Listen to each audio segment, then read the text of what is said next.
Recording by April 6090, California, United States of America.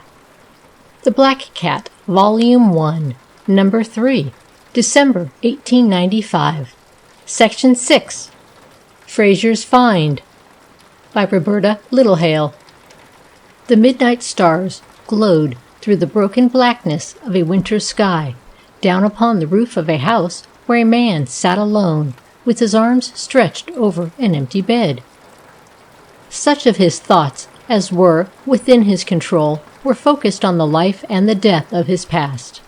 The bare branches of the willows scraped to and fro on the shingles, and the water in the reservoir lapped softly against the piles of the foundation.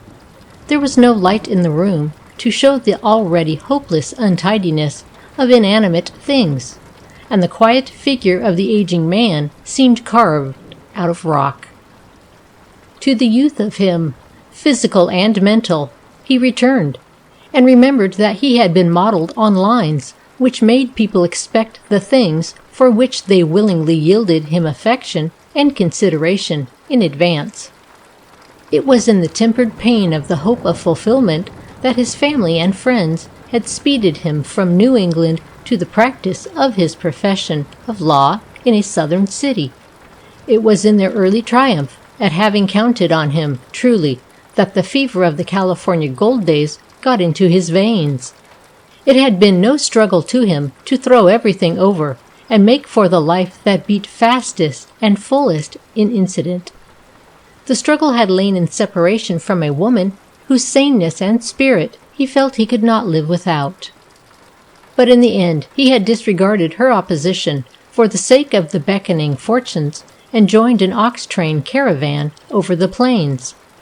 The dragging slowness with which the days went by had been broken only by the alertness of his own fancy, until the discovery, one blistering Arizona night, of the loss of his money belt. He had bathed only 5 miles farther back, and he had no memory of having restrapped the hot and heavy buckskin about his waist. Ignoring the danger of Indian attack, he rode over again in the starlight the miles to the little creek in the wilderness. It had been so much of a relief to find it safe. He stood strapping it about him, and he could hear as distinctly now as then the sound that fell on his ears. It was the hot and hopeless sobbing of a human voice. He had stood immovable, conscious that a group of cacti on his right sheltered a prostrate body. Then he had hurried over and found a slender boy, a slight, nervous, black-eyed Mexican, with a sunburned fairness of skin revealing his mixture of Castilian blood. He had raised the boy quietly, and the child had hung about his neck, frenzied and fainting. The weakness of his condition made anything impossible, beyond literally riding with him in his arms back again to camp. The boy's clothes were torn and dirty, and his flesh was bleeding, but his delicate southern beauty was none the less strongly in evidence. Fraser remembered the interest and assistance of his comrades. They had hovered in the silence of men's earnestness until the boy was able to make himself coherent. His father and mother and brothers had been seized by the Indians, and only the accident of his having been sent after a straying mare had saved his life, by enabling him to hide himself successfully from the raiders. His extravagant affection for Fraser made a shadow the only simile of his constant presence with him. The boy's nervous timidity and gentleness had found its chief outlet in the watchfulest care of him and the things he cared for. He had seemed wholly lacking in the lore of his class regarding life in the open. He had never gone among the horses or cared to use a gun, but had taken upon himself the cooking and domestic duties of camp life. The men, in their vigorous courage and spirit, had found the boy monotonous except in the satisfaction he picturesquely afforded, and Fraser had accepted his homage with a mind so absorbed in his own affairs as to be little short of indifferent to the lad's presence. As they had traveled heavily on over the Texas plains and slept under the Texas stars, Fraser could remember the softness of the small hand that had wakened him from sleep in its searching for the comfort of his presence. And one night the child had crept close to him. "Signor!" Fraser had wanted to sleep. He had answered nothing. "Signor!" The boy's hand lingered this time in an earnest pressure upon his own. "Yes," he had said. "It is only, may I stay always with you?" It had seemed a simple thing to promise to keep him with him, and Fraser had gone to sleep in the very midst of the passionate little torrent of Mexican gratitude. In the excitement of his early months in California, the boy had seemed vastly a nuisance in transportation. Fraser had stayed only long enough in San Francisco to acquire an outfit and vocabulary, and hurried off to the southern mines. The boy rode closely by his side, indifferent to fatigue, his cheerfulness clouded by the fear that he might be overlooked and left behind. Those months of feverish toil and exaltation and depression! As they lengthened into years, with the pot of gold still at the inaccessible end of the rainbow, and the blunt unloveliness of the frontier life rusting the vigor of his finer fibre, Fraser remembered his sense of restless resentment because the woman whom he loved and had left would not make any acknowledgment of his mistake or his failure. The impersonal tone of her early letters had been easier to bear than the silence she was beginning to make him endure. It seemed to him the tensity of his resolve to wrest the success of yellow gold through the clustering difficulties had only taken its firmest hold of him before the illness came that had hastened a revelation perhaps unfortunately delayed. He remembered through the first hours before unconsciousness had come to him how glad he had been to feel the boy was with him. They were living in the roughest of cliff cabins alone, and he had ordered him off to camp for a doctor. The boy had given him whiskey, and then had stood in so irresolute a fright and suffering that Fraser had sworn him into action. He knew now that he had lain 4 weeks near death, but when he opened his eyes upon that mellow October twilight, long ago, he was unconscious of anything but a pair of dimming Mexican eyes that dropped tears on his gaunt face, and an intense feminine sobbing mingled with expressions of love for him shaken out of the abyss of a suffering woman's heart. The hot cheeks that rested on his own were those he was used to in the boy. The clothes on her limbs in all their pitiful poverty were the masculine ones he had liked to see so picturesquely carried, but the strain in the voice and the music of its words were new, and amazing, and appalling.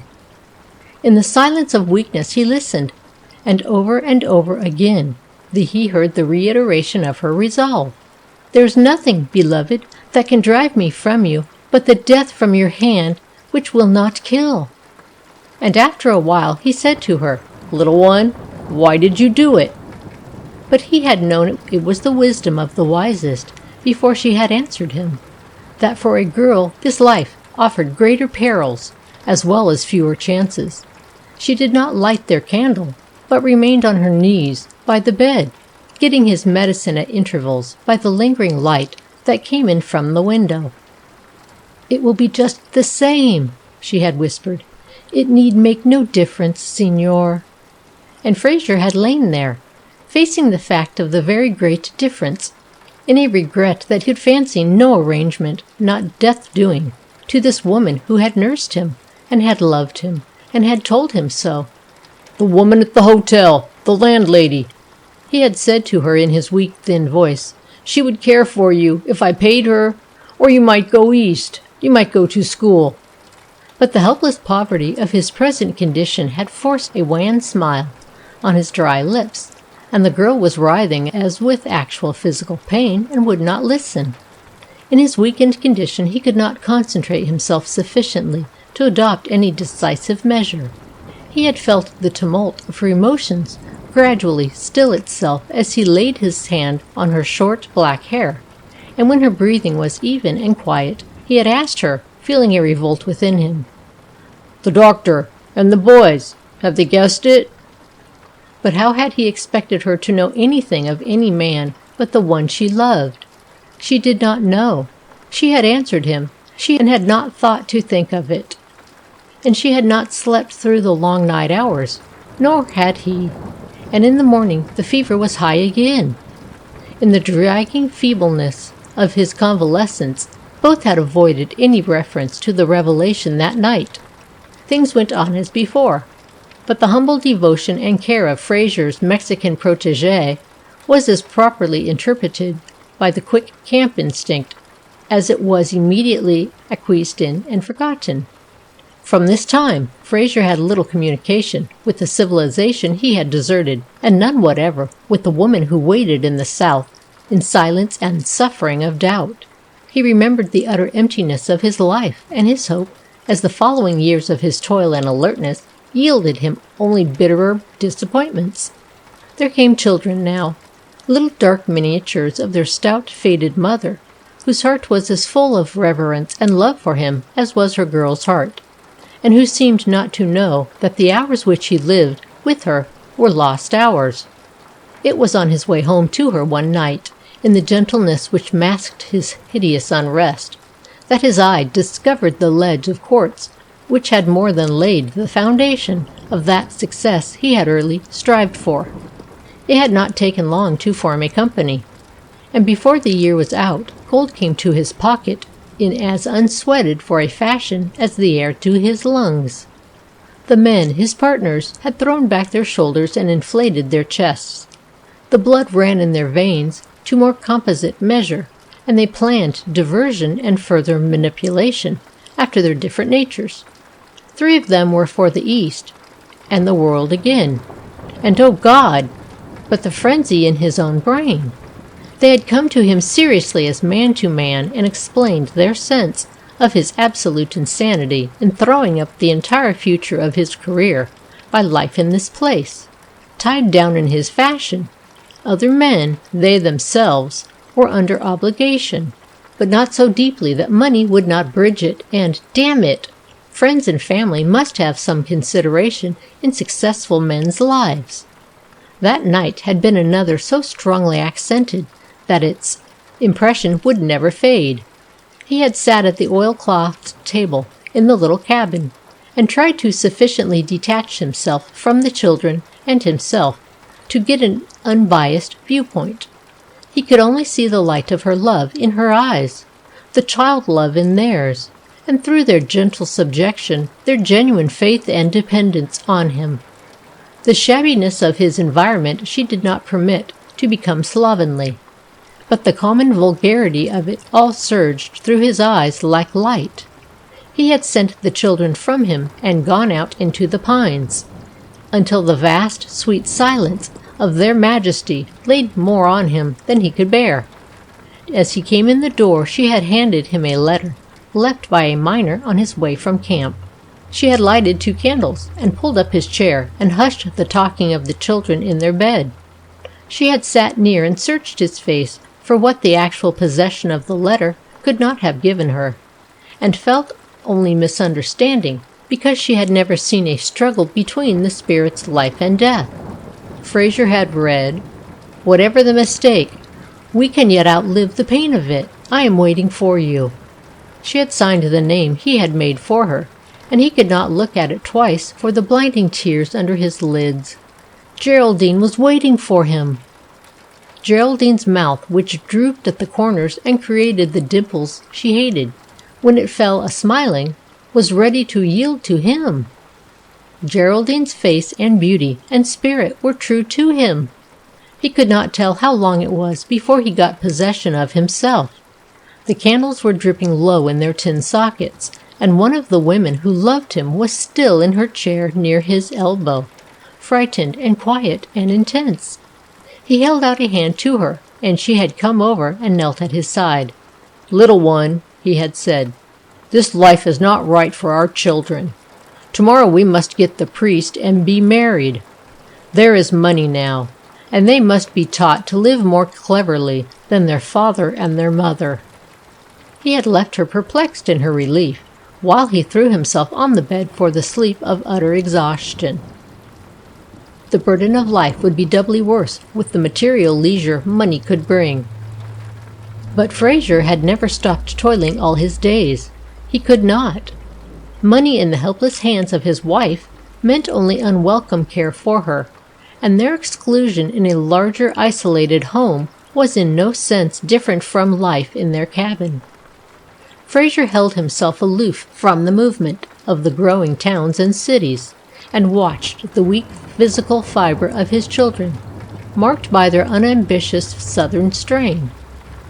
Energy for acquirement of any sort was not theirs, and for his family his money meant only the material supply of food and clothes.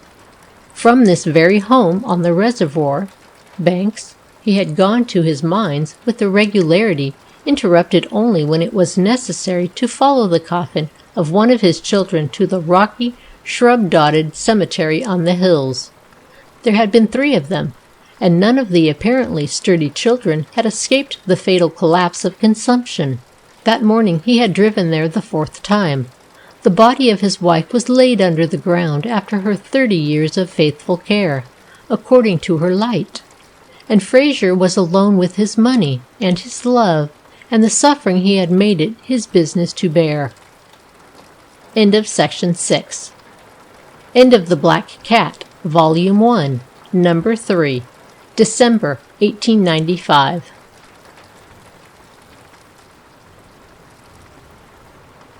Recording by Julie Burks.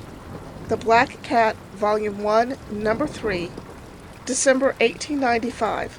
Section 2, The Interrupted Banquet, by Renee Bosch. Though quite familiar with the street, I could not remember having seen that particular house before. My recollection had been that there was a vacant lot just there, but I must have been mistaken, for the dwelling before me was substantial enough, though old-fashioned, with high front steps and large windows. A trifle out of repair it looked, by the way, and I even noticed that 2 or 3 panes of glass were gone.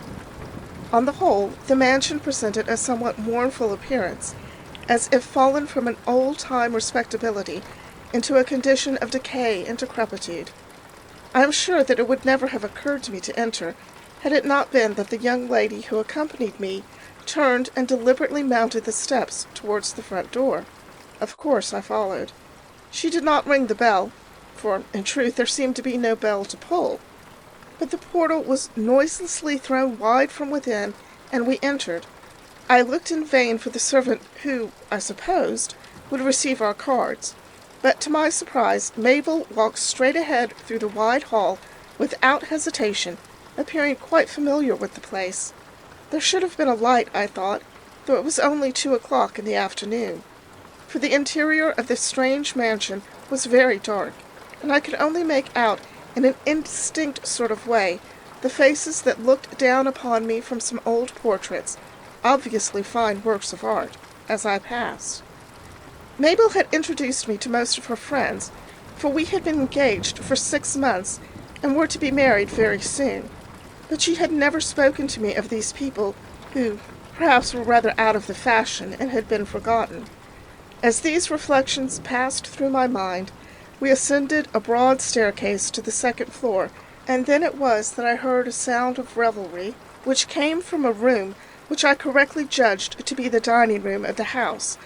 The heavy oaken doors of the room were slightly ajar, and through them was cast a strong beam of light that fell full upon an object which startled me for an instant. It was a headless human figure. A second later I smiled at my own alarm, inasmuch as the figure was nothing but a suit of old armor without the helmet. If I had had a chance, I should have questioned Mabel in order to make sure that our unannounced entrance was not an intrusion. Also, I might have asked why, after starting out for a day's yachting trip, we had returned so early and for so strange an entertainment. But either query would have been out of place just then. Very likely, I thought, she had some surprise in store for me, a lunch party, maybe arranged by some friends in our honor, for quite a series of dinners and other entertainments had been given to us in celebration of our engagement. Moreover, all that I have related took place within less than a minute and a half, and in another moment I found myself in the large and brilliantly lighted dining room. If the rest of the mansion was dark, there was no lack of illumination here. I was fairly dazzled by the numerous lights, clusters of which, arranged in silver candelabra, helped to adorn a long table at which 25 or 30 people were seated. There were flowers in profusion, with a great display of silver and cut glass. To my astonishment, not one of the people present seemed to take the slightest notice of our entrance.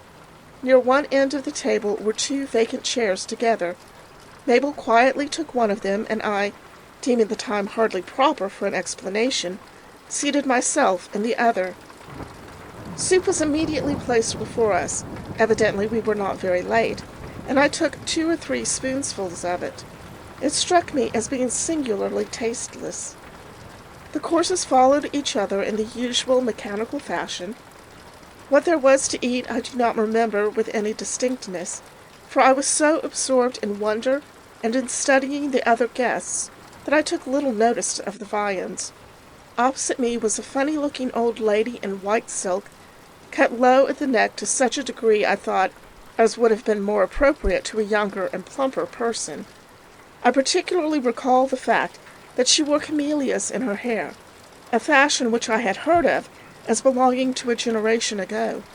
It was palpable, too, that her front hair was false. Withal, she was most agreeable and amiably disposed, as I presently discovered from her conversation. She was the first person who addressed any remark to me, abruptly making some inquiry about my grandfather, and stating in the same breath that she was from Philadelphia. At her left sat a gentleman of rather more than middle age, as I judged, with a remarkably pink nose and a great expanse of shirt front, who was devoting himself so assiduously to his plate that not a word escaped his lips. On the other side of the old lady with the camellias was an extremely thin man, with a peaked countenance, who so strongly reminded me of an undertaker that I felt almost tempted to ask him a question or two about the state of the market in respect to coffins and other funeral equipments. His necktie was black, and likewise his hair, while his expression was one of extreme solemnity. Mabel was seated at my right, while on my other hand was a buxom matron of 40 or so, who manipulated knife and fork with an activity that suggested a most excellent digestion. Among the guests, these were the first whom I noticed particularly. As I looked along the table, I was rather surprised to find that not a face was known to me. There was a cadaverous-looking young man with a prematurely bald head, whom I pointed out to Mabel, asking who he was, for I had noticed that a sign of recognition passed between them. "My brother," she replied quietly, and as I imagined, sadly. Now this was a surprise, for I did not know that Mabel had a brother.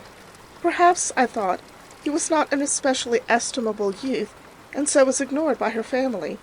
If that were so, why should he be present on this occasion?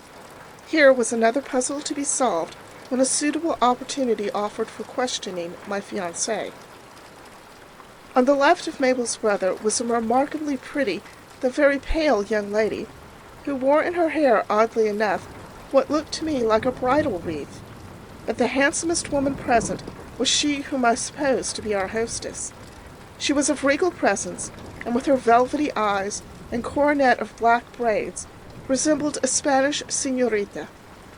Though I had never seen her before, I took it for granted that she must know who I was, and repeatedly I tried to catch a glance from her, but it was in vain, for her conversation and attention were addressed almost exclusively to an elderly man on her right, apparently a foreign diplomat, as half a dozen orders glittered upon his breast. At the other end of the festive board sat a gentleman with a huge gray mustache, presumably our host. I heard no remarks from him, save now and then a request to pass the decanter, addressed to one or another of the guests near him. I had no opportunity for speech with him, inasmuch as Mabel and I were divided from him by almost the length of the table. On the whole, the affair struck me as entirely extraordinary. Here we were, myself completely a stranger, at a banquet in a house which I had never visited before. Indeed, had it not been for Mabel's assurance of welcome, and the 2 seats apparently reserved for us, I should have supposed that we had made some mistake. Mabel herself was singularly silent, though ordinarily quite talkative and even jolly. and offered no explanation of the situation. But perhaps what astonished me more than anything else was my discovery, some time after we were seated at the table, of a young man some distance away who bore a striking resemblance to my chum at college. Upon my word, I was on the point of shouting at him across the board. In fact, the words, "Why, Bill, old man, how did you get here?" were on my lips when I checked myself in time, owing to a remembrance of the fact that Bill had been dead for 8 years, having met a most untimely fate in a railway disaster. While engaged in wondering whether the young man could be a near relation of my former chum's, I was startled at seeing a telegram in the familiar Western Union envelope laid beside my plate. Some people, notably stockbrokers and newspaper men, are accustomed to telegrams, and for that reason are not alarmed by them. But habit had not rendered me thus callous, and with some haste I tore open the envelope and glanced over the contents. It read, "Mabel died this morning of acute congestion of the lungs. Amelia Parker." I declare that I trembled as if I had a chill. If Mabel had not been by my side, I should have been overcome by the shock. Holding the telegram before Mabel's eyes, I exclaimed in a voice that trembled with conflicting emotions of horror and anger, "This is carrying a practical joke too far. Here some brainless wretch telegraphs me in your mother's name that you are dead." Careless of the almost frenzied energy with which I spoke, I looked around upon the faces of my fellow guests, as one does who is confident of sympathy. To my amazement, in response to my speech, there arose a cackle of laughter, which was presently transformed into a general ripple of mirth. And such mirth! The like of it I had never heard before, and please heaven I hope never may again. It was not like real laughter, but rather the empty and strident cachinnations of beings lost to the feelings of humanity. Pale with anger, I rose to my feet, and steadying myself with one hand on the back of my chair, exclaimed, "What does this mean?" Dead silence was the only response. Conversation had ceased, but I felt that every eye was fixed upon me. Aghast, I looked at Mabel, but she did not return my gaze. At length the old woman with the camellias in her hair, who sat opposite, addressed me, saying, "Why do you think that Mabel is not dead?" "Good God!" I replied. "Here she is! Don't you see her? What do these people mean?"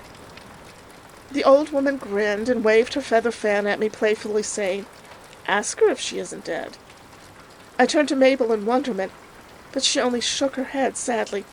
"Why, of course she's dead," said the old woman. "Don't you know that all of us here are dead?" "Indeed, yes, we are all dead," cried the other guests in general chorus. "This is getting beyond patience," I exclaimed. "You, too, are pleased to joke with me, but I tell you frankly that I fail to see the fun of it. Perhaps since you possess such a fund of humor, you will be telling me next that I am dead also."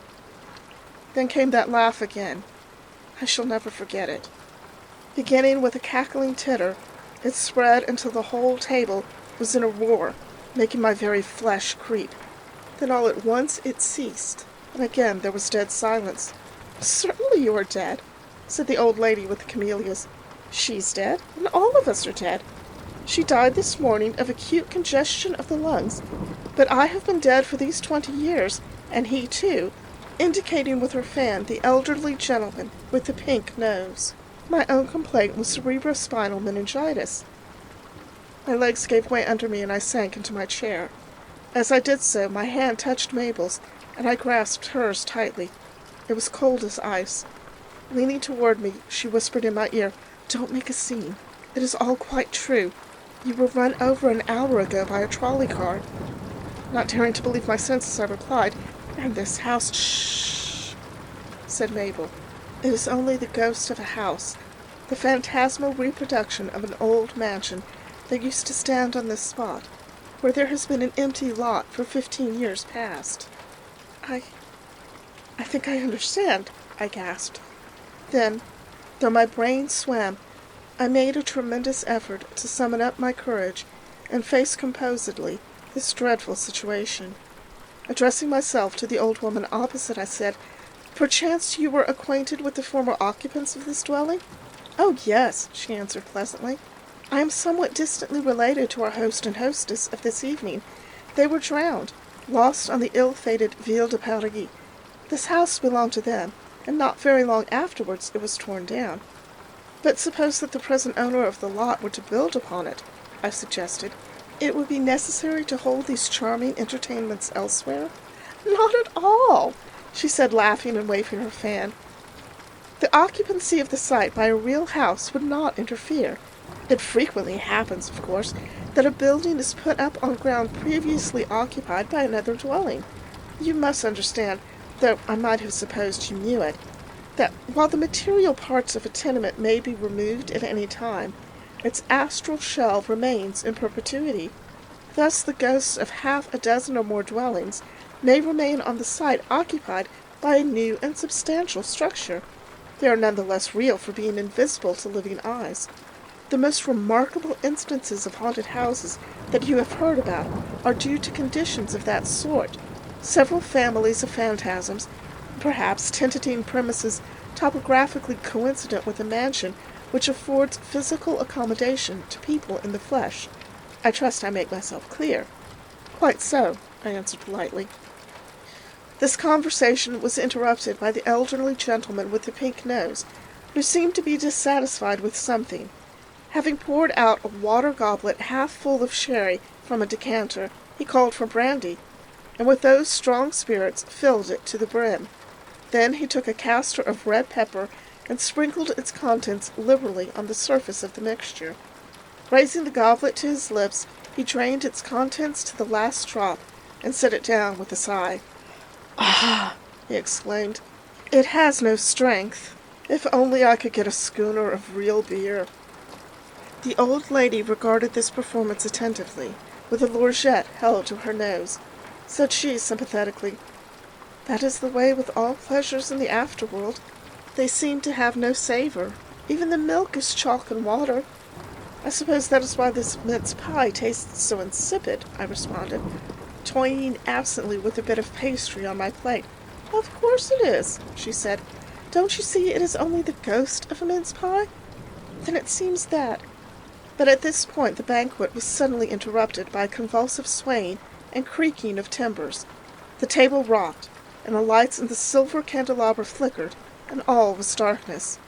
Then, through a ray of brilliant sunlight, I saw the strange dining hall, the gleaming table, and the ghostly banqueters all fade into the distance. Another moment of utter darkness, of creaking and swaying, during which I made a desperate effort to grasp and steady Mabel's chair. To my bewilderment, my hand touched a coil of rope. I heard familiar voices. There was a burst of sunlight. I sat propped up by cushions on the deck of the pleasure yacht Undine, surrounded by solicitous friends. Mabel, with her warm hand reassuringly clasped in mine, told me of my half-hour's unconsciousness. I had fallen overboard in my attempt to recover her hat, and had been rescued only after sinking for the third time. Not until I heard all this could I banish from my mind my horrible experience in the house of the dead. End of section 2. 1895, Section 5. Coochie by Harold Kinserby. The east wind had failed to put in an appearance that evening, and the thermometer registered 95 under the stately elms of the Boston Common. The family had gone away for the summer, and Buttons and the butler were out for an airing. Both were so well fed and so little exercise that they needed something to stir their blood. Buttons was a sleek, fat pug, with a knowing eye and an oily manner. They called him Buttons because the harness he wore about his forequarters was studded with shining ornaments. His companion was likewise sleek and fat, and the amount of lofty dignity he stored under his bob-tailed jacket and broadcloth trousers told everybody that he was the butler. He carried a wicked little cane with a loaded head, and seemed to own the greater part of the earth. As the two strolled proudly through the Beacon Street Mall, fate favoured Buttons and the butler. There was a cat on the common, a pet cat without an escort. This cat belonged to one of the wealthy families, who at the tail end of the winter board up their city residences and go to the country to spend the summer and save their taxes. The owners of this particular cat had speeded missionaries to the four corners of the globe to evangelize the heathen, but their pet puss they had turned into the streets of the modern Athens to seek its own salvation. With no home or visible means of support, but with true Christian fortitude, the dumb creature now haunted the doorstep of the deserted mansion and grew thin. Hunger had at last driven her to the common in the hope that she might surprise an erring sparrow, or, perchance, purloin a forgetful frog from the pond. The instant Buttons spied her, he gave chase and drove her for refuge into a small tree. Then he stood below and barked furiously until the sympathizing butler shook the tree and gave him another chance. This time the cat barely succeeded in reaching a low perch on the iron fence, from which with terrified gaze she watched her tormentor. "Why do you torture that cat?" angrily asked a quiet gentleman who sat on one of the shady benches holding a yellow-haired little girl on his knee. "Oh, me and Buttons is having a little fun," answered the butler. "Buttons is death on cats." The quiet man said nothing, but got up, helped the frightened cat to escape to a safe hiding place, and then resumed his seat. That night, Puss went to bed without a supper, while her owner presided at the 111th seaside anniversary of the Society for the Prevention of Cruelty to Animals, and punctuated the courses of a fish dinner with rare vintages of missionary port. The next evening, the same heat hung heavily over the Beacon Street Mall, and Buttons and the butler were again taking an airing and looking for fun. As Buttons neared the scene of his former encounter, he pricked up his ears and sniffed the air for the scent of game. Presently his anxious eye was attracted by something his pug nose had failed to detect. On a bench nearby sat the quiet gentleman whose acquaintance Buttons and the butler had made on the previous evening. The same yellow-haired little girl was seated near him. Intently watching the rings of cigar smoke he puffed high into the evening air. Between the two, a huge inflated paper bag was surging to and fro.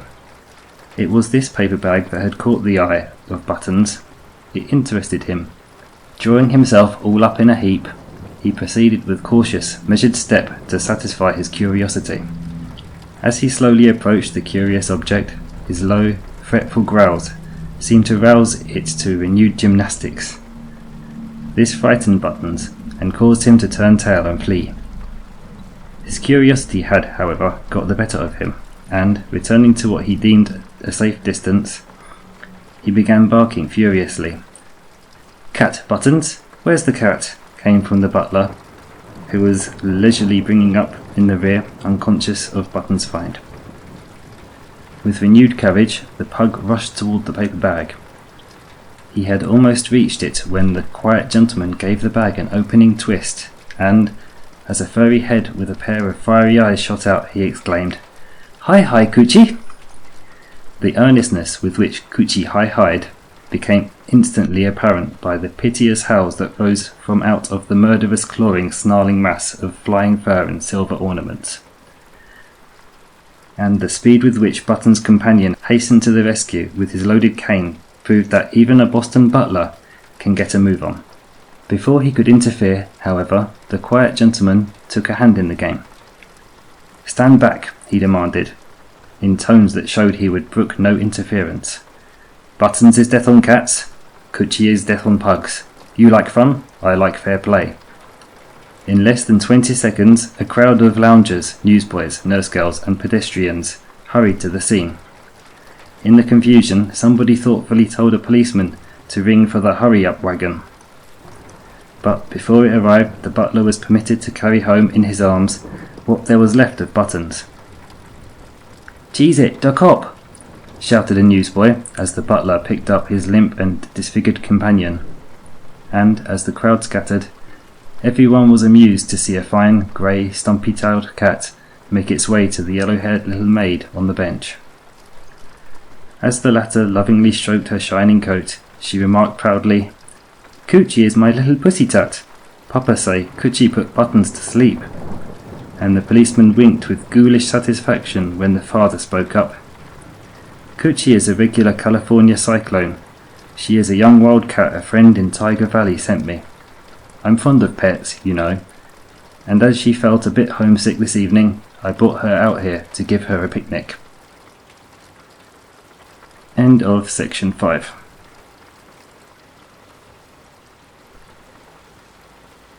The Black Cat, Volume 1, Number 3, December 1895. Section 1, The Great Star Ruby, by Barnes McGregor. It was late in the evening of Melbourne Cup Day. In one of the dining rooms of the Victoria Club, 3 men sat smoking and talking earnestly together.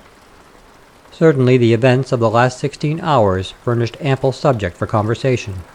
Melbourne Cup Day means to the Australian all things that Derby Day does to the Englishman. It means also many things that even the greatest sporting event of the English year cannot mean to the inhabitants of the compact little island, provided with so many other facilities for amusement and intercourse. In this land of tremendous distances, where 4 million people occupy an area equal to that of the United States, in this island continent of opposites, where Christmas comes in midsummer and the 4th of July in midwinter, where swans are black and birds are songless, this is the one day when all classes and conditions assemble at one place and take their pleasures as a unit. From Victoria and New South Wales, from North, South and West Australia, from Queensland, even from Tasmania and the sister colony of New Zealand, separated from the continent by miles of water, visitors of all kinds and degree had flocked by the thousands. When the starting flag fell that morning, there were assembled about the track picturesque miners and rugged bushmen, self-made capitalists, bookmakers and millionaire wool-growers, charming women and well-groomed men, to the number of almost 250,000. To all of these, the occasion was one anticipated and planned for during 12 months past. It was the occasion when their long-pent Anglo-Saxon sporting taste, for 9 out of every 10 Australians are of English ancestry, intensified by the free, out-of-door life and by the absence of the outlets furnished in a more concentrated state of civilization, found exuberant expression. To each it carried, besides, some special significance, according to his rank and occupation.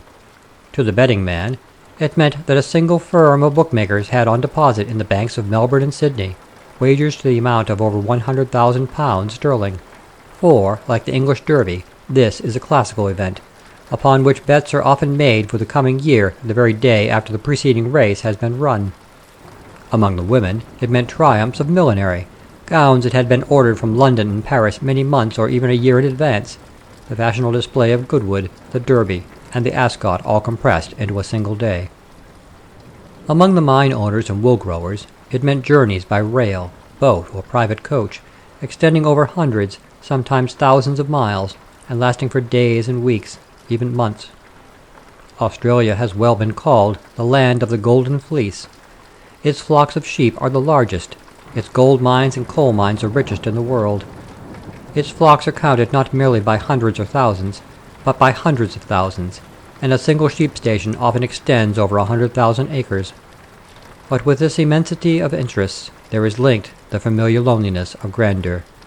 The greater a country gentleman's possessions, the farther he is removed from society, until the largest proprietors are often separated by 40 or 50 miles from their nearest neighbours.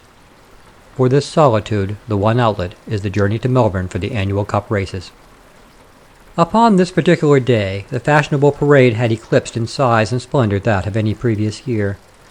In addition to the races, there had been the notable first night of the Grand Opera House, opened now for the first time to the public, and the day had culminated in an evening of such brilliancy and distinction that the 3 men who sat talking at the Victoria Club found superlatives too weak to express their enthusiasm. "Rather than miss this day, I would have lost 5 years of my life," said one of the group. Then, turning to beckon the waiter, in order that he might emphasize his words by some refreshment, he observed a guest of the club, evidently a stranger, sitting alone at an adjoining table. With the exuberant New World hospitality of a man who had evidently not been a loser in the day's exchange of wealth, he stretched out a welcoming hand with, "Stranger, won't you join us?" Without waiting for further formality, the solitary man strode to the group and seated himself at their table. "Gentlemen," he began, "I couldn't help overhearing what you said. I, too, would have given a good deal to have been a spectator. In fact, I had been looking forward to this event for a whole year, and as luck would have it, missed it by the delay of an hour. If the steamer from Calcutta had reached Sydney half an hour before sundown yesterday, instead of half an hour after, I should have been in Melbourne early this morning, instead of late tonight. As it is, I arrived only 10 minutes ago, and having a card to your club from the Wanderers in London, I came here to take the edge off my disappointment. The next best thing to being on the scene of action is to hear about it from an eyewitness, so I depend upon you to give me an account of the affair. At any rate, I only hope the races aren't finished." "Ah, of course there will be more races," said the spokesman for the party. "But such a night as the opening of the Opera House, Melbourne, isn't likely to see again. There were stars, of course, but no one noticed what was going on the stage, you understand. The real show was in the house, which was simply packed. Such women! Such stunning gowns! And the jewels? Why, it looked as though half the kingdoms of Europe had lent their crown jewels for the occasion. In all that gorgeousness, it was mighty hard to pick out the handsomest face or the finest ornaments. But, of course, there was one woman here, just as there is everywhere, who carried off the palm. It wasn't only that she was beautiful, though in her dark, stately fashion she was far and away the handsomest woman present. And it wasn't only that she sat where she did in the front of the stage box, with her solitary escort in the background, when every other box in the theatre was crammed. But upon the bodice of her gown, it was a gorgeous gold and white brocaded and lace-trimmed affair, so I heard it whispered among the women. She wore the most striking and gorgeous ornament in the entire audience. This was a jockey cap made entirely of precious stones. The peak was a solid mass of diamonds, the band a row of sapphires, while the crown consisted of an enormous ruby. 'Twas rather showy, of course, but so appropriate for this particular race night that no woman could have resisted wearing it. Oh, of course, it stood out wonderfully. It was as big as a half-crown piece, you understand, and it wasn't long before every glass in the house was fixed upon that pin and the beautiful woman who wore it. I turned my glass on it with the rest," he added, laughing, "and that's how I got such a good photograph of it." "Speaking of precious stones," said the stranger, who so far had listened without comment, "reminds me of a 50,000-pound ruby that once involved a daring young Englishman in a series of strange adventures." "Give us the adventures," said the spokesman of the party, scenting at once a stirring tale that would make a fitting wind-up to the day's varied excitements. "A jewel always serves as a magnet for romance, especially if the jewel is a 50,000-pound ruby." "To begin with," said the strange man, apparently unmoved by his host's last remarks, "you must understand that, while there are millions of rubies mined every year, a really first-class stone is one of the rarest, as well as the most valuable gems in the world. In Ceylon, where some of the largest ruby mines in the world are located, the Moormen, who have a monopoly of the gem trade, often bring down from the North Country bullock cartloads of uncut rubies, but probably in handling 10 million gems, not one will be found of the desired fineness and of flawless purity and luster. These Moormen are the shrewdest, and with few exceptions the most unscrupulous, and always the most wonderful judges of gems in the world, and they are without exception rich. They have parcelled out the gem fields in the Tamil districts, and the natives whom they hire to hunt gems along the river bottoms, where the finest are found, are subjected to the most rigid scrutiny and daily search, for, though the diggers are always naked, they often attempt to conceal gems in their ears, nostrils, armpits, or elsewhere, with the end in view of disposing of them to rival Moormen. For, though these Moormen are openly fair dealers among themselves, they cannot resist buying gems smuggled from their neighbours' fields. Consequently, a complete detective service is attached to each one of these diggings, and woe to the Tamil who is caught attempting to smuggle gems across the lines. He simply disappears, that's all. No one is ever called to account, and the awful secrecy of his captors and the mystery surrounding his end appall his fellows, keeping them in a subjugation that is all but slavery, and in some respects infinitely worse. But these Tamil diggers are very wise, and they know when they happen upon a grand uncut gem. Perhaps they will bury it again and spend a whole year maneuvering to get the jewel over the lines to the rival buyers, finally giving it up and turning it over to the owners of the fields.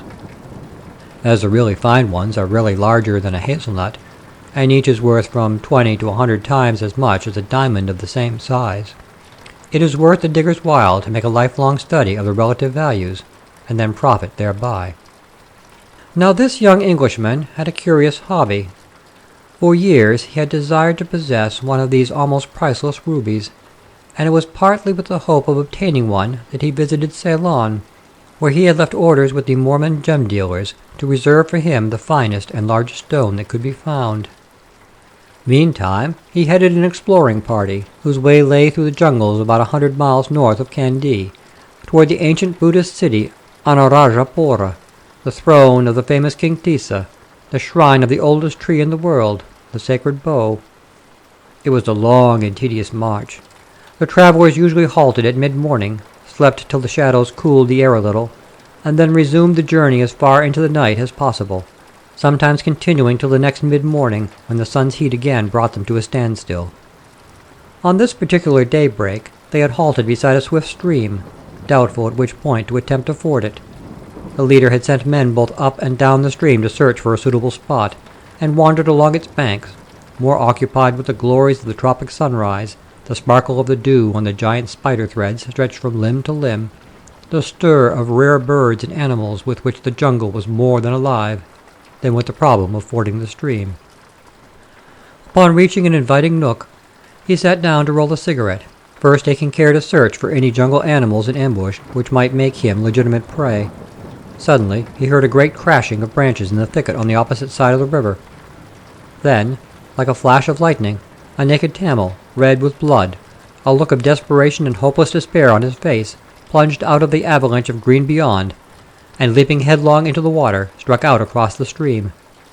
The traveler had risen to his feet, and stood watching amazedly the course of the swimmer, which was aimless, like that of a desperate man wandering through a totally unfamiliar country.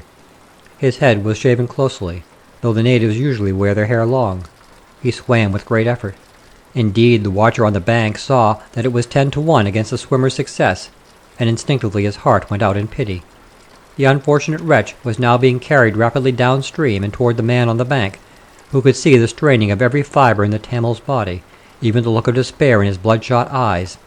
Suddenly, just as success seemed assured, the swimmer threw up his hands, uttered a strange moan, and went down. The man on the bank rushed down the stream, stopped at a point where a huge banyan tree spread its branches far over the swollen waters, and climbed out on a thick limb. A moment later he saw the body of the Tamil rise almost directly beneath him. Clinging with one hand to the tree, he lowered himself over the treacherous torrent, and with a mighty effort seized the drowning man by the ankle, and so dragged him to the shore. Back into ambush he half carried the poor wreck, and laying him on the sod began the task of reviving him.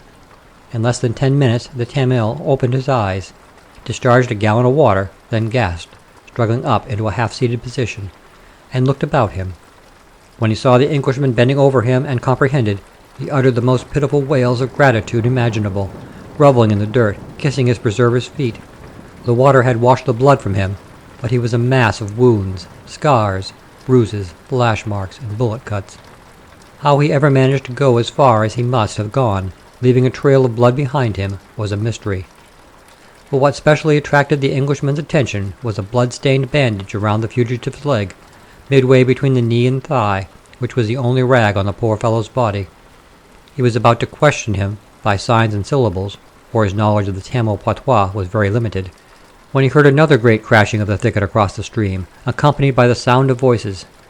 Instantly there flashed across the poor creature's face a look of unspeakable terror as he panted out in hoarse gutturals, "Seata!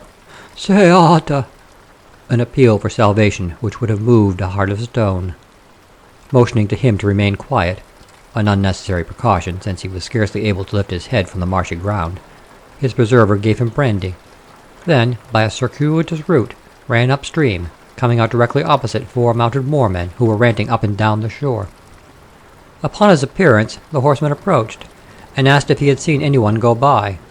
They were on the track, they explained, of a Tamil gem digger, who was smuggling a ruby worth £50,000 over the lines of the Baku Khan gem fields, and with the owner of the fields had chased him 60 miles. The man could be recognized, they said, because his head was shaven and he was quite naked, except for a bandage tied around one leg, in which he had cut a hole and buried the ruby. To all of this the Englishman answered that he had seen such a man leap from the jungle and plunge into the river only a few moments ago, adding that they would better wait until the flood went down before searching the river bottom, as it would be impossible to find even an elephant in that muddy water. At this, the Mormon set up a howl of rage, and after an angry consultation, passed on down the stream, scanning the river bank. The traveler was about to return to the Tamil, realizing the man's immediate danger, when another crowd burst through the jungle opposite, and at the sight of the Englishman, approached him with much the same story as had the first, excepting that, according to their tale, the gem digger had been smuggling from the Sabat Keel fields.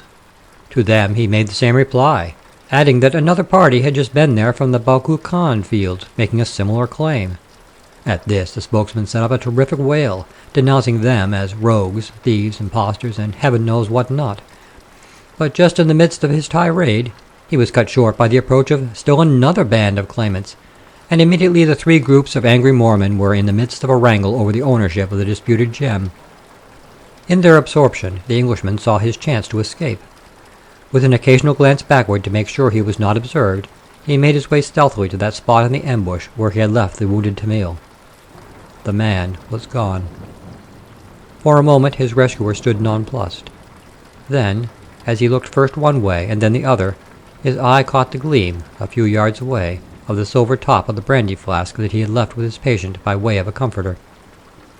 As he stooped to recover it, he detected a fresh blood stain on the grass, and further on, still another. Evidently the Tamil, overcome by his fear of capture, had attempted flight, an undertaking that in his enfeebled state meant certain and early death. Without stopping to consider the danger of following his ill-fated protege alone into the unknown depths of the jungle, the Englishman started in pursuit. Before he had gone 5 steps, however, he realized his peril.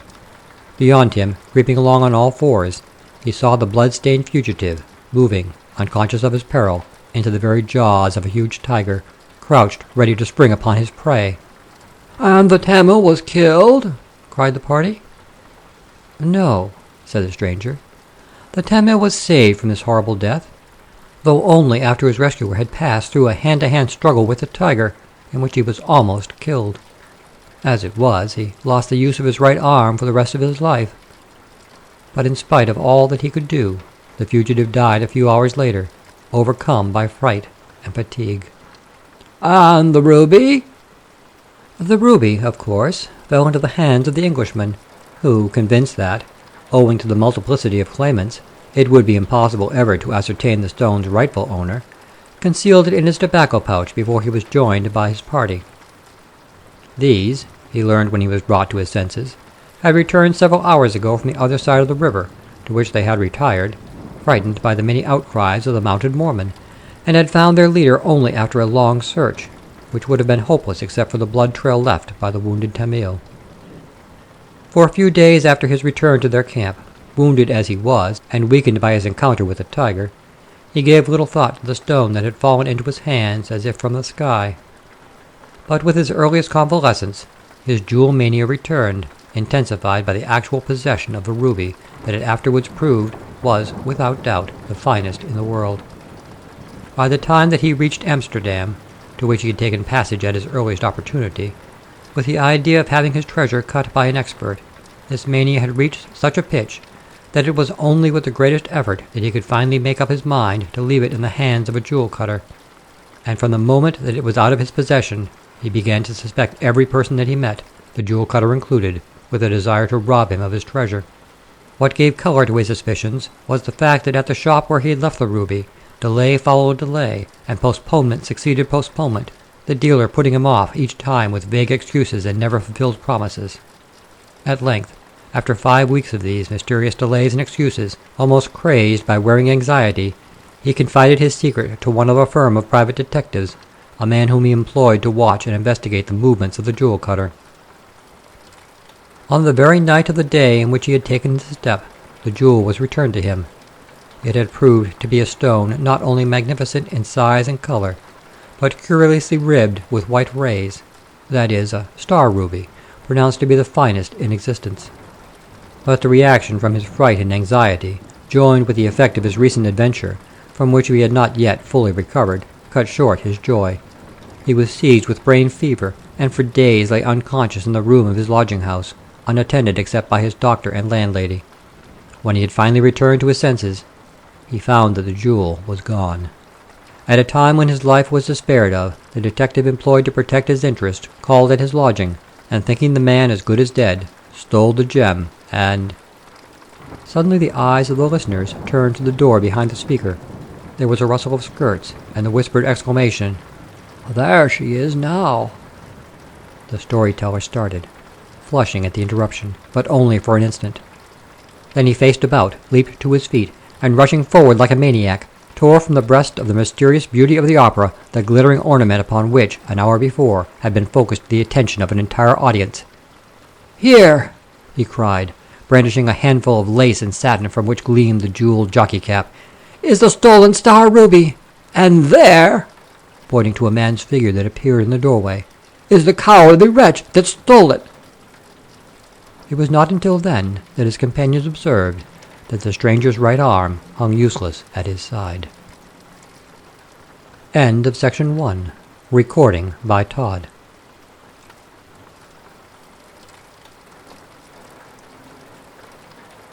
The Black Cat, Volume 1, Number 3, December 1895. Section 4. Asleep at Lone Mountain by H.D. Umstattd. It occurred nearly 14 years ago, yet I never enter a sleeping car without being confronted by that innocent face. It clings to me all the more because I have always looked upon partings and leave-takings as mileposts of sorrow in the journeys of life. I dislike goodbyes, I hate farewells. I had just returned from Australia and was about to start on my journey across the continent, in company with two old friends who had crossed the ferry from San Francisco to Oakland to see me off. I sat chatting in my sleeper when two Sisters of Mercy hurriedly entered the car.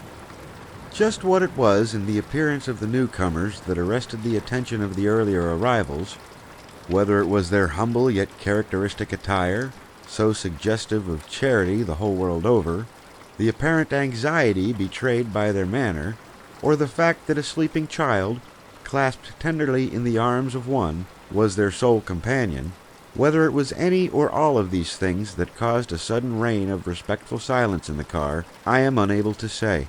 Certain it is, however, that their coming was not unnoticed. Neither was the circumstance that the only visible baggage of the trio consisted of a small square bundle neatly done up in a gray shawl. Upon being shown to seats in the section directly opposite the one occupied by myself and friends, they at once entered into earnest conversation with the sleeping car conductor. At the first few whispered words, the man's manner showed unmistakable surprise. He appeared either unable or unwilling to comply with some request they had made. Although the nature of the request was not apparent, the occupants of the neighboring seats could not fail to note from the conversation, which now and then became quite audible, that it bore some important relation to the sleeping member of the party. The evident fact that the sisters felt much concerned respecting the safety and welfare of their youthful companion served only to increase the mystery of the situation. After patiently listening for some minutes to appeals first from one and then the other, and after glancing over a railroad ticket and letter they had handed him, the conductor consented to meet their wishes, declining, however, to accept a sum of money they repeatedly tendered him. Before leaving them, the man spoke a few words of reassurance and encouragement, which were cut short by the shrill whistle of the locomotive announcing the train's departure. The sisters arose instantly, hastily expressed their earnest thanks to the conductor, and then, sinking upon their knees before the child, which had been aroused from its slumbers and sat innocently gazing about, first one and then the other clasped the infant in fond embrace, and, amid sobs and kisses, showered upon the little being the most fervent blessings and tender farewells. Then, covering their tearful faces with their hands, they arose, still weeping as though their hearts would break, and hurriedly left the car, which was already moving slowly out of the station. No sooner had they gone than all eyes were directed towards the diminutive stranger who had caused the scene just witnessed. Too young to realize what was going on, he sat motionless, as though spellbound by fear or astonishment at his strange surroundings.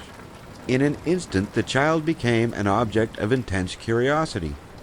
More than that, its extreme youth and utter helplessness aroused, on the part of its fellow travelers, feelings of genuine sympathy and pity, feelings which the heroic silence maintained by the little innocent, in spite of the now swiftly moving train, only served to intensify. Neither memory nor imagination can suggest to me a more touching picture than the one presented by that plainly clad handful of human loneliness, as it sat there in meek silence, its tiny hand timidly resting on the little bundle by its side, while its eyes remained intently fixed on the door which, a few moments before, had closed upon its late companions. Whose child was this? Who was to care for it? What was to become of it?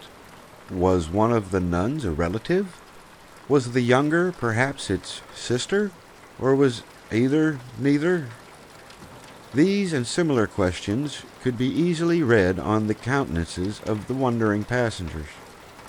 Some minutes elapsed before the conductor again made his appearance, when he was at once besieged with questions concerning the mysterious stranger, and, as if determined that not a word should escape their ears, each of the 12 or 15 occupants of the car crowded about him as he seated himself beside the lonely child.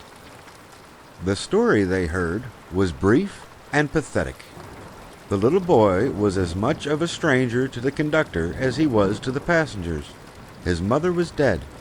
His home was in one of the smaller manufacturing towns of New England, where his father, who was to meet him on the arrival of our train at Omaha, lived in humble circumstances. The conductor had promised the sisters to protect and care for the child during the 5 days' journey. It was, however, not the little fellow's first trip across the plains, as nearly a year and a half ago, when but a few weeks old, he had come to California with his invalid mother. The latter had survived the long journey but a very short time, and died among strangers in one of the foothill towns near San Francisco. The Sisters of Mercy of that city had by correspondence arranged with the father to adopt, or rather, to provide a temporary home for the little waif until he should be old enough to make the long return journey. And now, although the boy had reached but the tender age of 18 months, the distant parent, craving for his presence, had begged the sister to enlist in his behalf the sympathies and care of some kind-hearted eastbound passenger or railway employee. Their repeated efforts in the former direction having failed, they had at last applied to the conductor.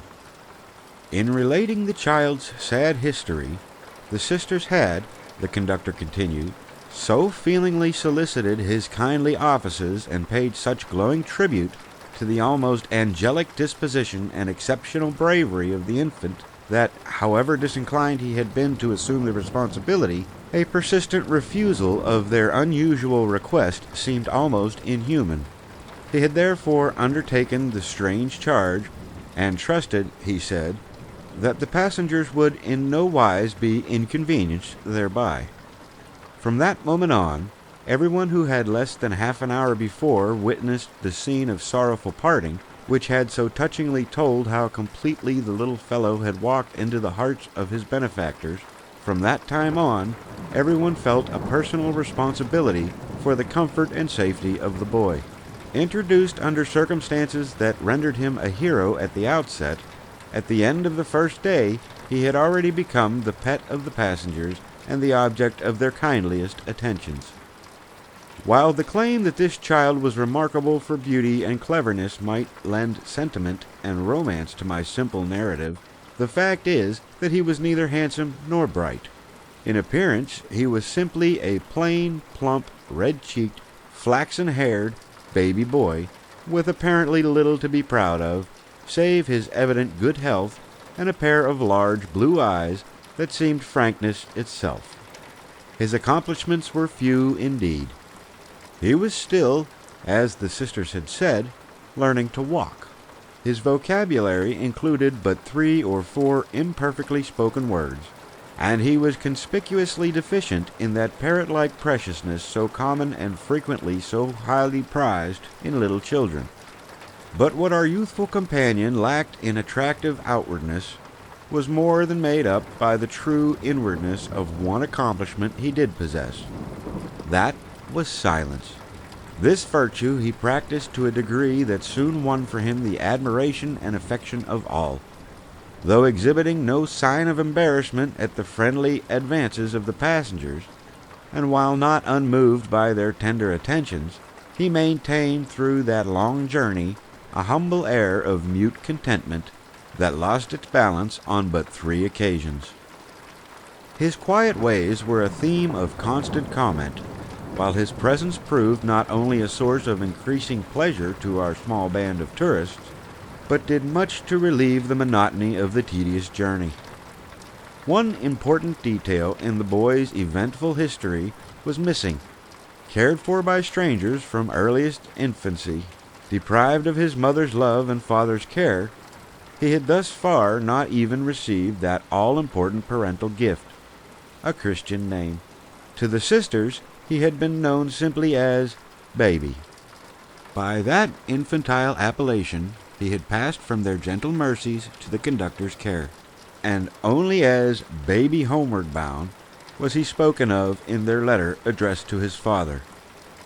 Before he had spent a day among us, it was suggested that his exemplary conduct entitled him to a more dignified name, at least during the period of our companionship, and this suggestion led to one of many amusing incidents.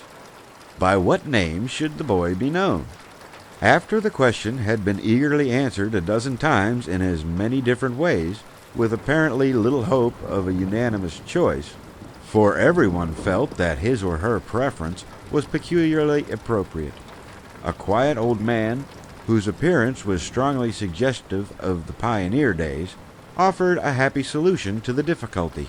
He proposed that, in view of the humble circumstances of the child, the privilege of naming him for the trip be sold at auction among the passengers of our car, adding, by way of explanation, that the sum thus realized might give the little fellow a start in life. The average overland tourist is never slow to adopt any expedient to relieve the tedium of the journey, and here was, as one chap expressed it, a chance for an auction on wheels, and one for charity's sake at that. So the proposition was no sooner stated than acted upon. The auctioneer found himself unanimously elected, and, placing himself in the center of the car, heard the bidding, prompted by every generous impulse that enthusiasm and sympathy can give, rise rapidly in sums of $1, $2, and $3 until $35 was called. There it halted, but only for a moment. The situation had become exciting. The auctioneer himself now took a hand in the competition, and a round of applause greeted his bid. Made in the name of his native state, Ohio bids $50. It was regarded as a matter of course that this sum would secure the coveted privilege. But no, someone remarks that yet another county remains to be heard from. The voice of the weather-worn pioneer, the suggester of the scheme, has not yet been heard in the bidding. He has been a silent looker-on, biding his time. Now it has come. As he slowly rises in his seat, he is intently watched by every eye, for somehow the impression prevails that he hails from the coast, and that consequently there can be nothing small in anything he does. In this no one is disappointed. The heart and purse of the gray-haired veteran are in the cause. Besides, his pride is up, for the state he worships, almost idolizes, as his clear voice rings out with, "California sees Ohio's 50, and goes 50 better. He is greeted by a storm of cheers that he will remember as long as he lives. And when the auctioneer announces, California pays $100 and secures the privilege of naming the boy, what name shall it be? The answer comes back quick as a flash. Grit. That sounds well and seems to fit well. The passengers thought so too, and very plainly showed their approval by overwhelming the man with congratulations and good wishes. Reports of our proceedings were not slow in reaching the passengers in other parts of the train, whose curiosity or compassion led to numerous daily visits, while thoughtful sympathy found expression in liberal gifts of fruit, photographs, and a variety of Indian toys, as curious as they were welcome. To the old Californian, whose great liberality had secured for him a place in the respect and goodwill of the entire party which was second only to that held by Grit himself, these continued attentions proved a source of special delight. Though he bore his honors with becoming modesty, he found early opportunity of proposing the health of the boy who, as he aptly expressed it, had been rocked in the cradle of misfortune, but had at last struck the color. Equally happy was his reply to a party of jolly cowboys whom curiosity had led to solicit a peep at the silent kid, while the train was delayed at one of the cading stations along the road. Their request having been granted, one of their number felt so highly elated upon receiving a handshake from Grit that he insisted upon presenting him with his huge cowboy spurs as a keepsake, proclaiming as he did so, with a trifle more enthusiasm than reverence, that in paying $100 to nominate the cute little kid, Old California, carved his own name upon the Rock of Ages. "Bless his little heart," replied the grizzled miner. "I'd give 10,000 more to own him, now that he has won his spurs." Among the recollections of my personal experiences with Grit, the second night of the journey stands out with especial clearness. At that time we were passing through the famous snowshed section of the eastern slope of the Sierra Nevada, our train running at a high rate of speed in order to make up lost time. It was here that the bravery of our little hero was put to a cruel test. Sometime after midnight I was awakened by a child's frantic screams that rose loud above the train's thundering noise.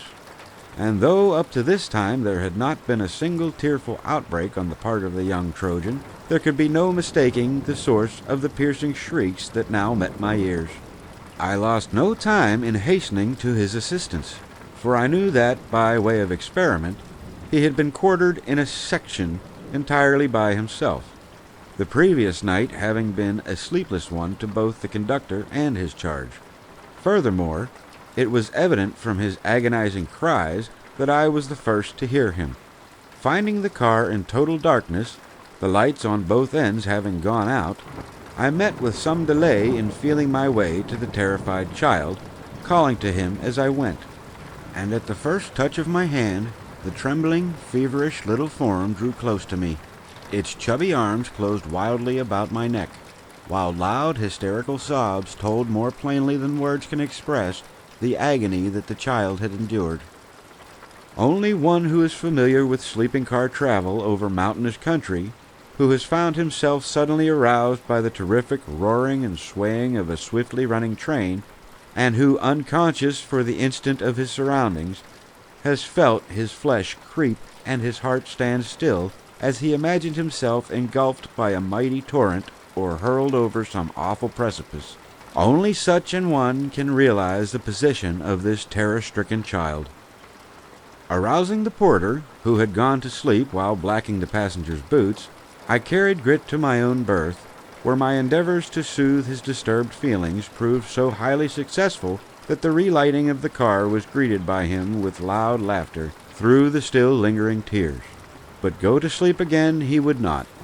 No matter how often I tucked him beneath the blankets and settled myself to pretended slumbers, he would as often extricate himself and, in a sitting posture, silently contemplate his surroundings. Fearing to doze off under the circumstances, I finally concluded to sit up with the little fellow until sleep should overcome him. Making his way to my side as I sat on the edge of the berth, and placing his face close to mine, He imparted the cause of his persistent wakefulness by a gently uttered "twink," repeating the word with more emphasis after a moment's pause. Happily, ample provisions had been made to meet his wants in this direction, and, procuring from the porter's Baby's Bakery, as the well-provided lunch basket we had presented him at Sacramento had come to be known, I helped him to a glass of milk, after drinking which he fell quickly to sleep. After that night's experience, Grit singled me out as his particular friend, and, as a consequence, he was nightly permitted to share my section with me. In these closer relations I found him the gentlest, most loving, and best-behaved child I ever met. It seemed as though he knew and felt that he stood sadly alone in the world, and that the less trouble he gave to others, the better he would get on. His spirit of contentment and faculty of self-entertainment were phenomenal. While cards, books, conversation, and sleep served as a means of passing away time among the other passengers, he would for hours at a time remain in sole possession of a favorite corner seat, silently musing over some simple Indian toy. Again, an illustrated timetable or railway map would absorb his entire attention until he had apparently mastered every detail of the intricate document. To watch the little toddling figure, after these prolonged periods of self-amusement, as clad in a long, loose gray gown it quietly made its way along the car on a tour of inspection, proved an appealing study. Finding his arrival at my seat unnoticed at times, by reason of my absorption in a book or game of cards, he would announce his presence by a series of steady pulls at my coat, and make known his wants by a sweetly mumbled mum-mum. Repeated falls incurred during these excursions never caused him to falter in his purpose, nor did these at any time result in any other than good-natured demonstrations. On but one occasion, aside from that already alluded to, was he moved to tears. An unlucky incident that happened while our party was taking breakfast at Cheyenne, sadly upsetting the remarkable tranquility of his mind. We had scarcely seated ourselves at the table with the boy, as usual, perched in a baby chair in the midst of the party, when, espying an orange that a little girl next to him had placed beside her plate, Grit innocently, unmindful of its ownership, proceeded to help himself to the inviting fruit. No sooner had he grasped it than a sharp slap from his fair neighbor's hand sent it rolling along the floor. The child started, trembled, keenly hurt in more ways than one, by what was, no doubt, the first punishment he had ever received. He burst into heart-rending tears. Turning to me with outstretched arms, his piteously spoken "Mum-mum" cast a shadow over the festive occasion, and to some of us, at least, placed the further discussion of the meal beyond desire. Taking him back to the car, we were quickly joined by the conductor and our friend from the coast, who, after denouncing the outrage with frontier fluency, insisted that he should demand an apology from the offender, who was plenty old enough to know better, and whose indignity to Grit, right before a lot of strangers, was nothing short of an insult to our entire party. He would rather, he continued, fast a whole month than sit by and again witness such conduct from one whose sex and insignificance prevented a man from even drawing his gun in defense of the most helpless and innocent little creature on earth. Something in the old man's manner, as he uttered these words, left little doubt in the minds of the passengers now returning from the hurriedly finished meal, that had Grit's tormentor been unfortunate enough to belong to the sterner sex, the novel experience of serving on a coroner's jury in the cowboy country would doubtless have been afforded us. This tension of feeling was happily relieved, however, by the appearance of the offender in person, who, accompanied by her mother, tearfully presented not only her humble apology, but that bone of contention, the tropical product itself, which she insisted should be accepted as a peace offering. As the journey progressed, each day brought to our party frequent reminders of their constantly increasing attachment, not only for the little hero, but for each other, and it became more and more apparent, now that the rookies had already been left behind, and our thoughts turned to the inevitable breaking up of the happy band. That Grit's presence had been the unconscious means of forming among his companions a strong bond of friendship and good fellowship, one that could not be severed without sincere mutual regrets. The morning of the last day found us still speeding over the seemingly endless cattle plains, where the frequent spectacle of immense grazing herds, guarded by picturesque bands of frolicking cowboys, added novelty and interest to the monotony of the scene. It was in the early part of the afternoon of that day, while Grit was enjoying his customary midday nap, and the final games of whist and euchre so completely enlisted our interest as to render unnoticed the locomotive's shrill notes of warning to trespassing cattle, that a sudden terrific crash, followed by violent jolting and swaying of the car, breaking of windows, and pitching about of passengers and baggage, caused a scene of consternation and suffering. Mingled with shouts of collision from men and the screams of panic-stricken women, came the engineer's piercing signal for down brakes, and before the car had fairly regained its balance upon the rails and the occupants had time to extricate themselves or realize what had happened, the train had come to a standstill. More frightened than hurt, people instantly began bolting frantically for the doors, questioning and shouting to one another as they went. In the midst of the wild confusion arose cries of "Save Grit! Look out for the baby!" The words sent a shock to the heart of every hearer. Fear vanished. Personal peril was forgotten for the moment. Not a soul left the car, though women had fainted and men lay motionless as if paralyzed. But one thought filled the minds of those who had heard the appeal. Was Grit safe? In a moment the answer to this unasked question fell from the lips of one whose intense affection for the boy he had so appropriately named needed no appeal to carry him to his side in time of peril. "The child is hurt. Somebody go and see if there is a doctor on the train." In willing response, several men rushed out among the excited throng that poured from the other cars. Before us, on a pillowed seat to which he had just borne him, lay Grit, half unconscious, pale, limp, and breathing with painful difficulty. The sudden shock which had almost overturned the car had rudely thrown him from his bed to the floor. There, between two unoccupied seats on the opposite side of the car, we had found him, convulsively gasping for breath, one little hand still grasping tightly the Indian doll baby that for days had been his cherished companion. Though an examination of his body revealed no marks of violence, he was evidently in great pain. Applying such restoratives as were at hand, we gradually revived consciousness. Every attempt, however, to lift him or change his reclining position visibly increased his suffering. Word soon came back that no physician could be found, that the accident was caused by the train coming into collision with a band of stray cattle.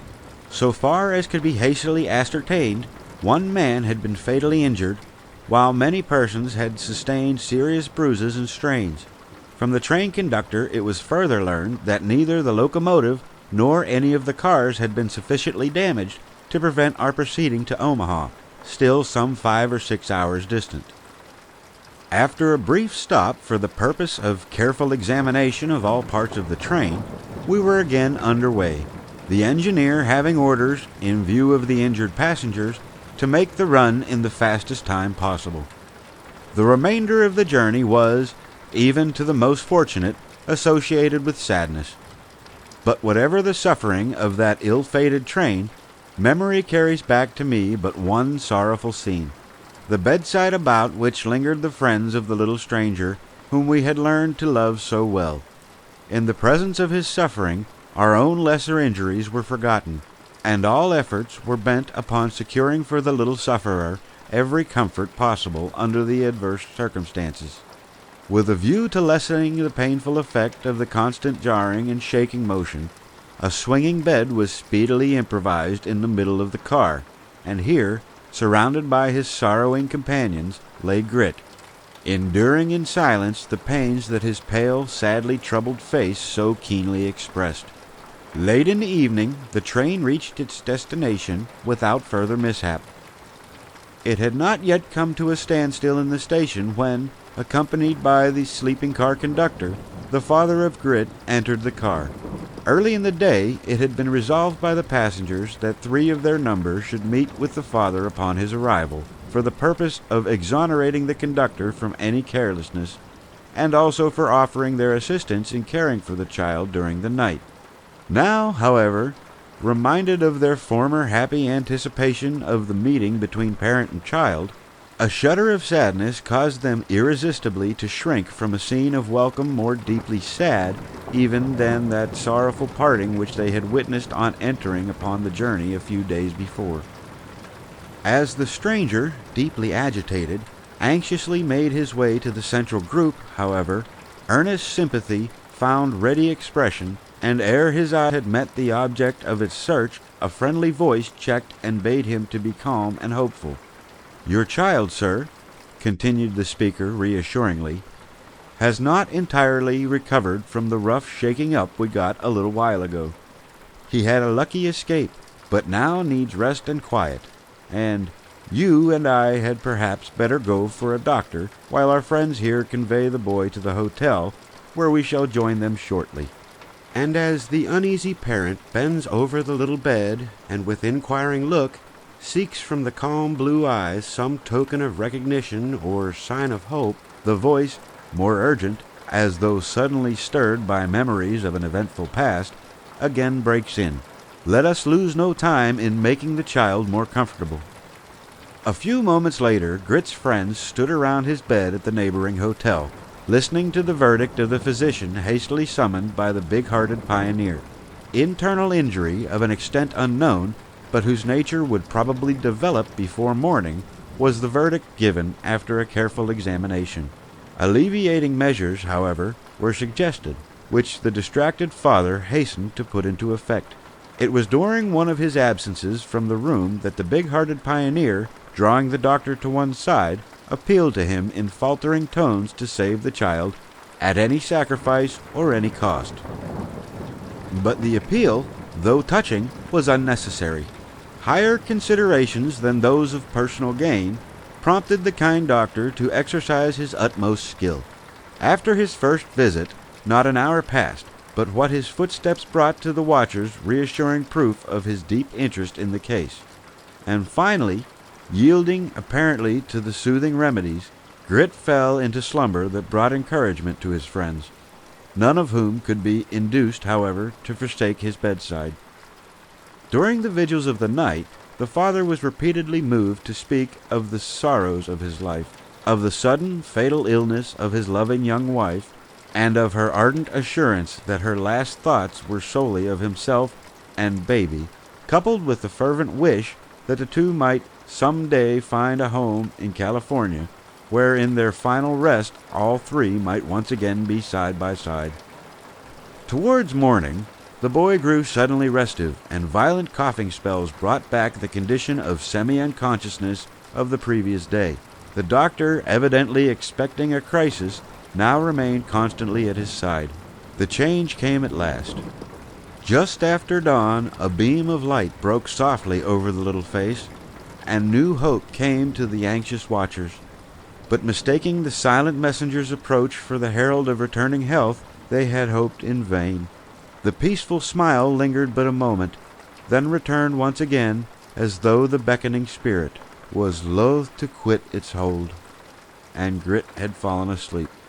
As a token of affection for her child, and in compliance with the dying mother's wish, the friends of Grit secured for the husband and father, chiefly through the generosity of one whose deeds shall outlive the recollection of his name, a permanent home in California, while the boy sleeps by her side, where the peaceful silence he so sweetly symbolized is never broken, save by the weird lullaby of the waves that gently rise and fall over the distant shadows of Lone Mountain.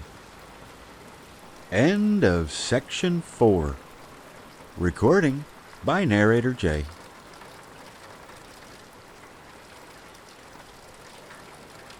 Recording by Nemo. Black Cat, Volume 1, Number 3, December 1895. Section 3, The Archangel, by James Q. Hyatt. Crawford and I had gone up into the foothills of the Sierras to shoot. It was autumn, yet the sun unscrewed us so immediately when we walked abroad that we were forced to seek the shelter of pines and dusty scrub oaks as often as they fell across our path. We were lying one afternoon under a row of young firs on the crest of a ridge, when the gaunt figure of an old man labored up the slope towards us. "If all the world laid about in the shade like you uns and me, not interfering with nature, she'd get her hand in again on her own hook," he said, throwing himself down beside us. What he may have looked like when his features were normal we never knew. At this advanced period he wore so inflated a nose of such eccentric modeling that his eyes couldn't count for much, and his mouth was only suggested under a flippant gray beard.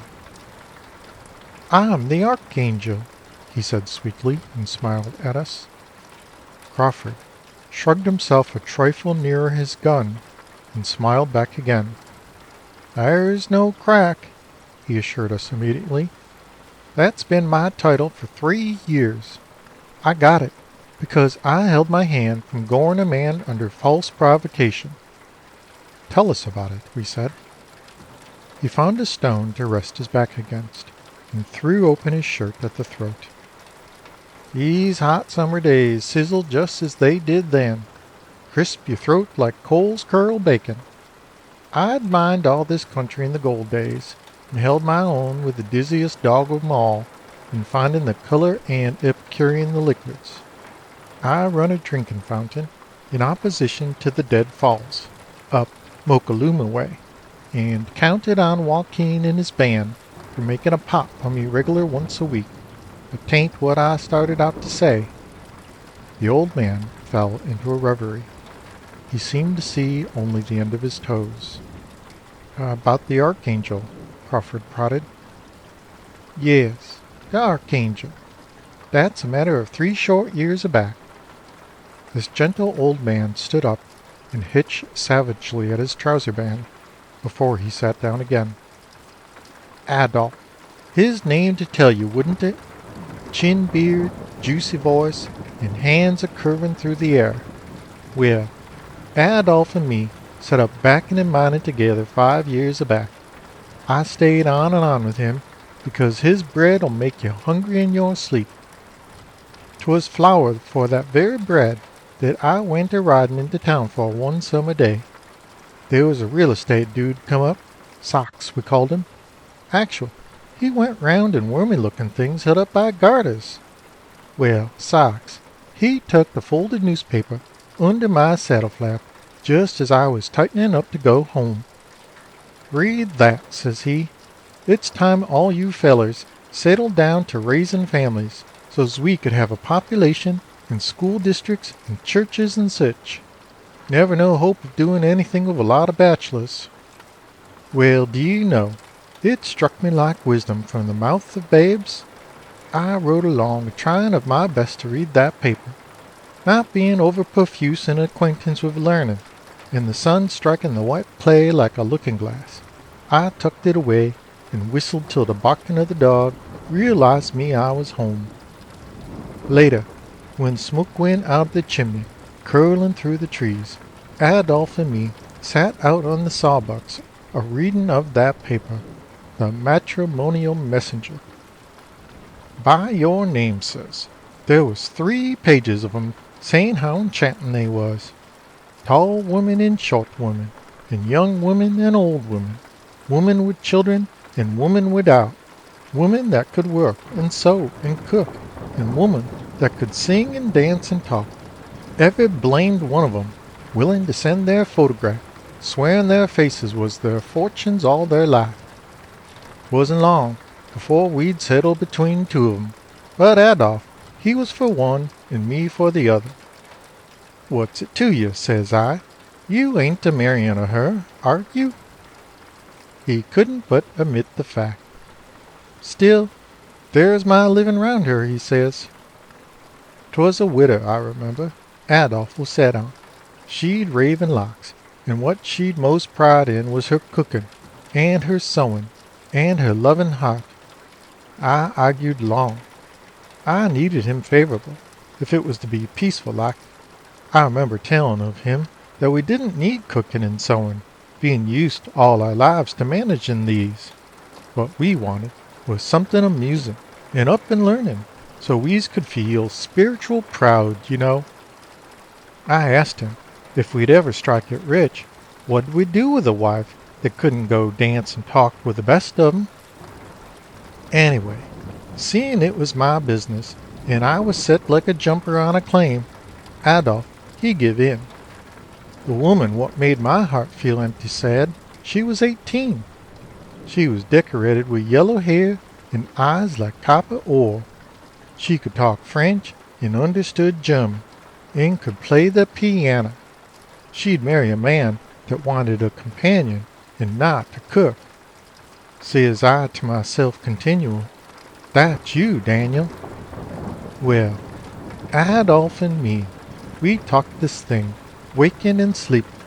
I'd more plans than a cow has capers. We got up a ladder to melt snow, and then we waited.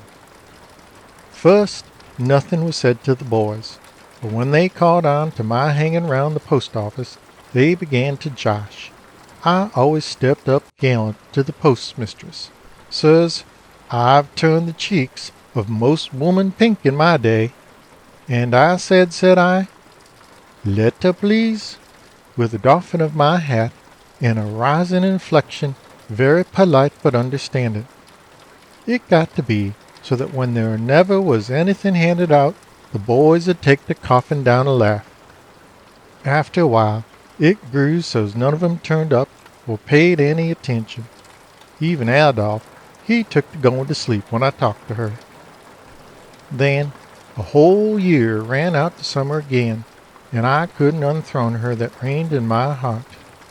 One day I said to Adolf, a-working away, blamed if I can forget her, the ornament, I said. Adolf, he went in for grub that day, and came out late, a-holding of an envelope. Here's your letter, he called. Sure enough, I went out on the sawbuck and read it alone. Then he sat down by me and we read it over again. 'Twas only that she'd arrive on the afternoon train on the 5th, and to have a Methodist minister. Well, sirs, it meant a good deal for me to supply the necessaries for a sparkling jewel, let alone the settling down for her to sparkle on. But luck come my way. There'd been a milliner up from San Francisco, and fitted her an elegant place. She'd failed, and quick's a winking, I bought her looking-glass and red plush easy chair. You'd ought to see that cabin. There hung the thing opposite the stove, all shining and smiling and gilded. Right in front of it, my red plush chair, so's you could set down and put your feet up on another and see how you'd look in heaven. On the 4th, Adolf revealed he'd business in a little town a mile up the railway. He suffered a crampy kind of desperation not to be on hand to support me, he said, but he'd come in with a girl. Then he baked up bread and a cake and rode away. Sun come up on the 5th like a bull's-eye lantern. I'd set up all the night before, not to disturb anything, and there was the morning for me to shave and get into my rigging. Calfskin vest with a hair on ain't the thing to slight, sirs, ceremonies or no ceremonies.